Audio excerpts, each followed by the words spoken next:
Então fiquem atentos a essa imagem que vai ser apresentada. Irmãos, temos aqui duas coisas muito incomuns. Mas a primeira delas e a mais chamativa está no tamanho da porta. Com toda certeza, a primeira é mais ou menos naquele ache os 7 erros. Se você ver lá, tem sempre aquele que é mais fácil de você achar, que você bate o olho lá rapidamente, você já visualiza. Esse é o erro. Então, com toda certeza, quando você olha para essa imagem, a primeira coisa que você olha aqui é essa porta pequena, não é? O que significa essa porta pequena? Porque Jesus chama a atenção para uma porta estreita. Pois bem, a porta pequena, se você para analisar, não é todo mundo que pode passar por ela. Há duas maneiras de você passar por ela. É você se transformar num ser bem pequeno. Você precisa ser pequeno para passar por ela. A segunda maneira, é meio difícil imaginar isso, né? A segunda maneira é ajoelhado. É no chão, com a cara no chão. Você precisa se dobrar, ajoelhar, para passar por ela. Essa é a primeira mensagem que nos mostra. A porta que não é chamativa, a porta pequena, a porta que poucos passam, apenas aqueles que são pequenos que podem passar por ela. Aqueles que se ajoelham, que se humilham. E quando vemos a Bíblia, não tem como você pegar esse texto de João Batista e não aplicar na humildade do cristão. É impossível você fazer qualquer tipo de ligação e não associar a essa mensagem. E nós vemos isso. Jesus, quando ele fala nas bem-aventuranças, a primeira delas é o quê? Bem-aventurados pobres de espírito, porque deles é o reino dos céus. Jesus, quando lava os pés do discípulo, ele passa a mesma mensagem. Quando nos chama a negar a si mesmo, você precisa negar a si mesmo, pegar a sua cruz e me seguir. Meu amigo, seja humilde. A sua vontade, o seu desejo, as suas ganâncias, elas não precisam ser saciadas em cima de outras coisas mais importantes. Até mesmo isso você deve colocar atrás da minha cruz. Então, seja pequeno e me siga. Que é a mesma mensagem que fala em Mateus 5,16, que a nossa luz precisa resplandecer entre os homens para que ele seja glorificado. O que é a luz entre os homens? Meus irmãos, a primeira característica da luz entre os homens é o amor. A gente sempre vê opiniões, a respeito do amor, porque fala, cada um tem sua maneira de mostrar amor. A gente sempre vê, porque muitas vezes a gente tem uma visão de que o amor é uma coisa muito bem padronizada. A gente vive numa sociedade que, quando se fala de amor, a primeira coisa que passa na cabeça, é o eros, é o homem e mulher. Mas para você amar, uma das grandes características que Paulo apresenta aqui é você apresentar a humildade.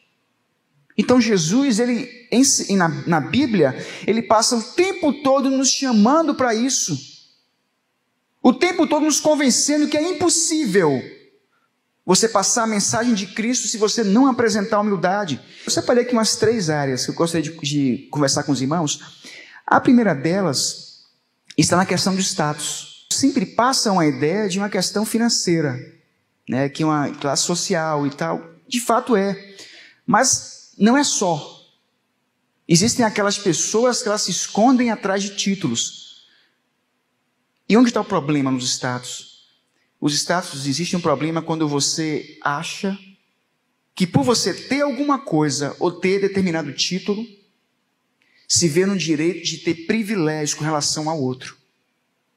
Quando você imagina isso, então a sua humildade já ficou lá atrás há muito tempo. Então os status é um problema, mas não é só status. Status a gente fala assim como primeiro porque é a primeira coisa que passa na cabeça.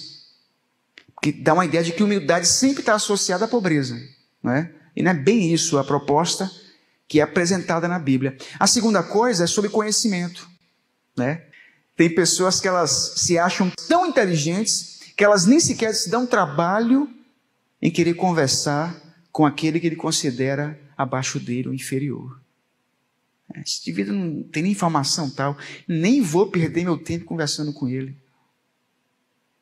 E tem aqueles também, totalmente contrário a esse.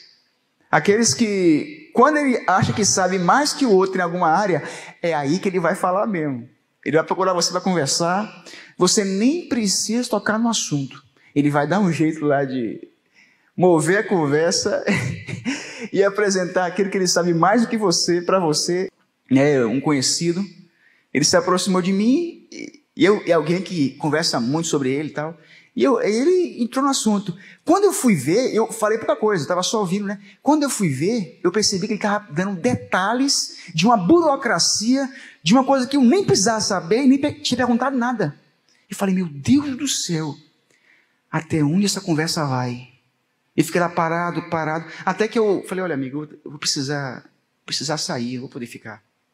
Mas por que foi naquela conversa? Por que precisava expor aquilo? Às vezes, para algumas pessoas, acaba sendo um mecanismo de defesa.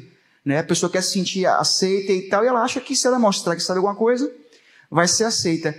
Falamos de status, nós falamos de conhecimento. E o terceiro ponto, ele é um ponto muito perigoso dentro do cristianismo. É o ponto da verdade. Eu separei aqui um trecho que tem tudo a ver com o nosso tema hoje. Eu vou dar uma lidinha aqui, e peço licença aos irmãos no que nós iremos ler, né? Mas eu achei interessante e pertinente. Então é muito bom nós lermos para entendermos exatamente a ideia do autor sobre isso. Jesus disse, os homens humildes são muito mais afortunados, porque a pessoa rígida é a que mais sofre com a sua rigidez. Olha que interessante.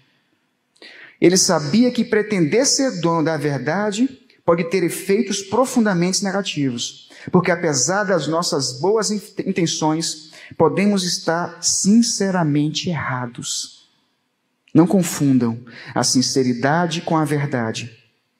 Vocês podem estar sinceramente errados.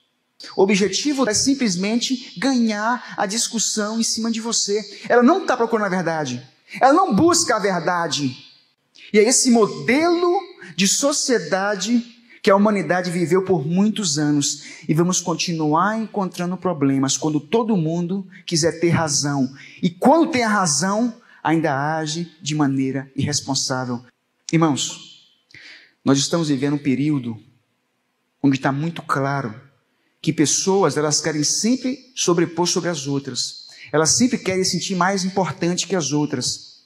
E às vezes a religião é só mais uma ferramenta para essas pessoas. Elas estão na igreja, mas a partir do momento que ela encontrar a possibilidade dela apontar o dedo para a outra e se fazer superior sobre a outra, ela vai fazer. Porque a religião é só um meio para o fim. É só mais uma maneira para mostrar que eu sou superior à outra. Ou seja, o fato de eu querer procurar a santidade. Eu falo, por que procurar a santidade? Porque o verdadeiro salvo, ele não procura a santidade. É uma ação do Espírito. É guiado a fazer a coisa certa. É guiado a parecer mais com Jesus Cristo. Mas quando eu falo de muitos religiosos, eles procuram a santidade. E a maneira que eles têm, que eles acham de pontuar aquilo que eles têm de santo, é em diminuir o outro. Porque já que você não pode chegar perto de Jesus Cristo, e eu preciso me parecer destacado, o que eu faço então? Eu preciso diminuir o outro. Enfim, tanto os status quanto o conhecimento e até mesmo a verdade, nós usamos isso contra aquilo que Jesus nos chamou, para sermos pequenos. É como se Jesus nos preparasse aqui na terra uma maneira de sermos cada vez menores, olha só, cada vez menores, para quando chegar no outro lado da vida, nós temos a condição, assim como foi mostrado na imagem, de passar por aquela pequena porta. Então o primeiro ponto que eu queria chamar a atenção dessa imagem é esse, é a porta pequena, que ficou muito claro. Mas tem uma segunda coisa que vocês não perceberam nessa imagem. Olha a cor da parede. Tem alguma casa que você vai que tem uma cor dessa daí? Uma espécie de degradê? Não tem. Que mensagem está nos mostrando isso? Eu fiz proposital essa imagem aí. Porque muitas das vezes, irmãos, a maneira que você tem de passar por essa porta, de se fazer humilde, ela não vai ser numa casa normal. Você não sabe que lugar é isso daí. Uma casa não é. Pois bem, Deus nos chama para sermos humildes quando ninguém espera que nós sejamos humildes. Sabe qual é o diferencial do cristão com relação ao mundo? É quando todo mundo espera que você vai agir com vingança contra o próximo, você perdoa.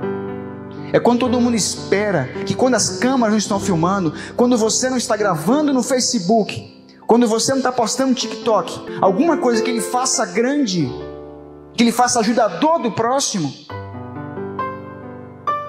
é nessa hora que você vê o quão pequeno você é, porque você não procura por câmeras. Não é essa imagem que os demais têm de você que lhe faz ser o que você realmente é. É isso que Mateus 6 nos chama a atenção, quando Jesus está dizendo a cada um daqueles discípulos, fala o quê? Olha, você quer doar? Quer fazer esmola? Faça, mas faça de uma forma que ninguém fique sabendo. Quer orar? Ore, mas ore mais no seu quarto. Por que nós temos essa necessidade de queremos nos gloriar, de querer crescer? Isso volta muitas vezes àquilo que Salomão já disse, né? Em Eclesiastes, que o que? Que tudo é vaidade. Um teólogo diz o seguinte: a visão da glória de Deus produz humildade. E nesse caso, até mesmo as estrelas, elas abrem para que o sol apareça, ou seja, elas ocultam a sua luz à nossa vista, para que o sol, ele faça parte dele. E Cristo é a humildade de Deus incorporada na natureza humana. Que Deus complete nos nossos corações aquilo que eu não pude fazer.